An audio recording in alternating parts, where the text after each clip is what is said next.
Hey YouTube, it's Fee. I just have some random thoughts for our TTC community that I just like to toss by you, particularly about aftermath of a loss and feelings and understanding all those feelings.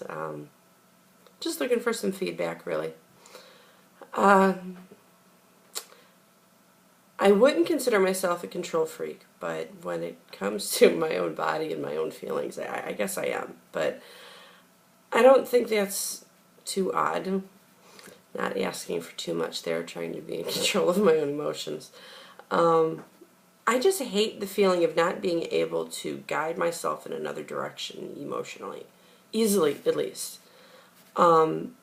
You know, the inability to turn off a feeling or feel differently about something when you know you really should because it's just what you need to do. When I had my first, and hopefully last, blighted ovum, this was my first serious experience with this problem. I've had emotional bouts in the past, things that have been hard to control, about all kinds of things, some of them about TTC. I think a lot of us, or at least now I realize it's not just me and it's normal, I think a lot of us go through those feelings of anger, sadness, questioning. Some of them are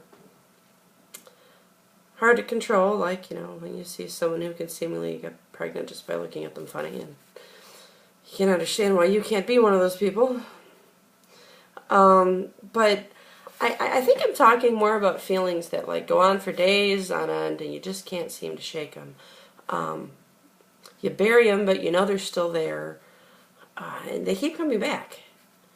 And sometimes, this is the one that happened to me, sometimes something has to happen for you to realize that your feelings aren't quite healthy, they're not quite you, something's wrong.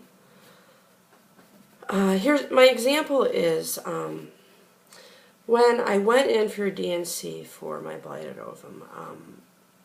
I happened to be really sick that week. I had one crazy sinus infection, and I get sinus infections a lot. I've just got a sinusy kind of girl, sinusy kind of problem.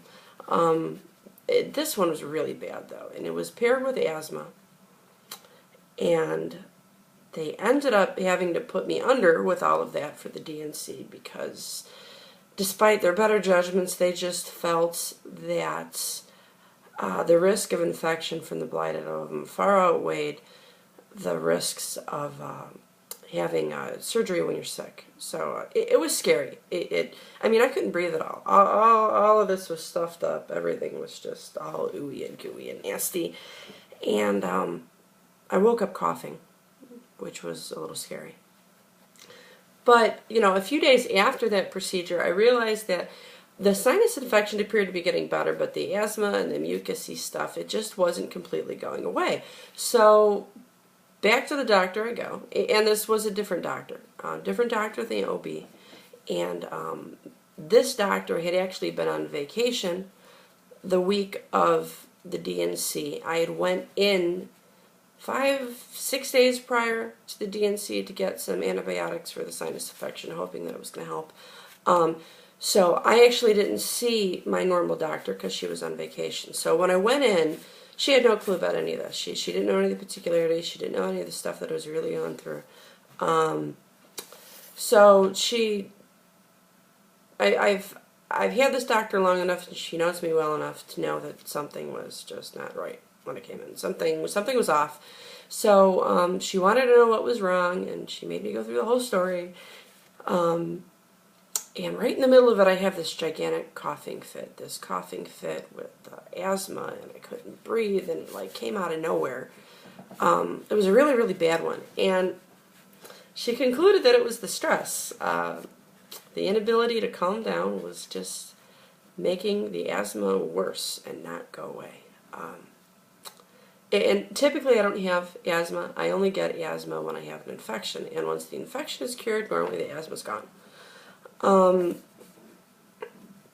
the end, I had to go on a few different meds. A couple for the lungs, try and get the asthma back in check. But she also gave me Xanax.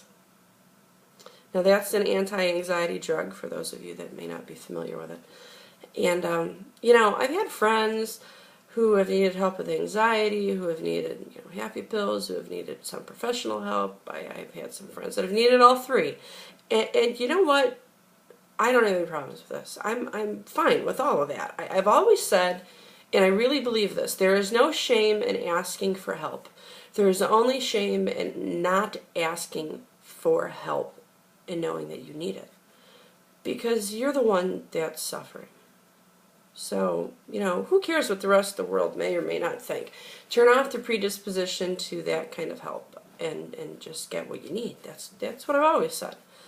So there I stood in the doctor's office, admitting that she was right and I needed help. So at least I practiced what I preached, right? It just, man, I wasn't comfortable with it. And I don't think anybody is. I know that. My issue is I'm just not much of a pill person with anything. If it's something I absolutely have to take, you know what, that's fine. But if it's optional, I tend to want to make sure it's completely necessary before putting any kind of drug in my system. You know, put enough stuff in there. If I can prevent putting in more, then, you know, I'm all for it. And I know Xanax can be addicting, so that kind of scares me. So I try not to take it. Plus, I know, you know, later on the TTC, hopefully when things start working again, you know, you can't take it. It's just not good for babies. But after a few times of taking that med and realizing how much calmer I was, I think it helped me realize just how crazy I was being. How nuts the recent loss was making my emotions go. I mean, I must have really been wacky and just way out of character. And it did kind of scare me. Not to mention the other things that stress was doing to my body. Physical things I'd never had before. So some of them are goofy. I think the funny little example that I'm going to give you is actually gray hairs. Really, I know it sounds ridiculous, but okay, I'm 34. Nobody in my family has gone, you know, prematurely gray. It normally sets in at a much later age, but man, I must have yanked out like 20 gray hairs. And yeah, I know you're not supposed to do that, but I did. And then I went to go have my hair done by my awesome hair gal, and you know who you are. And she blatantly stated that, wow, she's never seen these on me before. So, you know, I thought I handled stress decently. I'm not going to say good. I'm just going to say decently. But apparently I was wrong. Like, wrong with a capital W, wrong. I don't know. I am feeling better with every day that puts more time between me and the loss. But I still have occurrences, a few hours here or there where the doom and gloom tries to set in.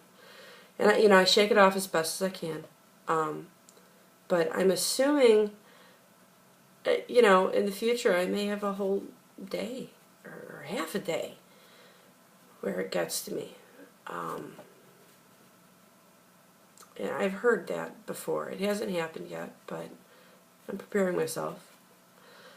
And, you know, I also have cranky bits. Now, really cranky. I'm not talking like PMS type mood swings. Those feel different. This is just like general misdirected anger. Anger that I don't know what to do with, and it just gets spewed onto whatever happens to be going on at the immediate moment. And I know all of this is still relatively new. The DNC was April 12th, so I'm not expecting miracles, and I'm not, you know, expecting complete lack of all these emotional levels that you're supposed to go through, but I guess I'm looking for some feedback on this sort of thing. Those of you who have experienced losses, or those of you who know people who experienced losses, do these feelings ever go away? Do you ever start feeling completely like yourself?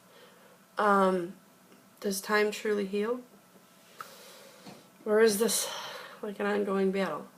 I'm desperately trying to get my faith back and give it to God. Trust He will take care of me and that a child is in my future. And I'm getting better with every day. I really believe I am.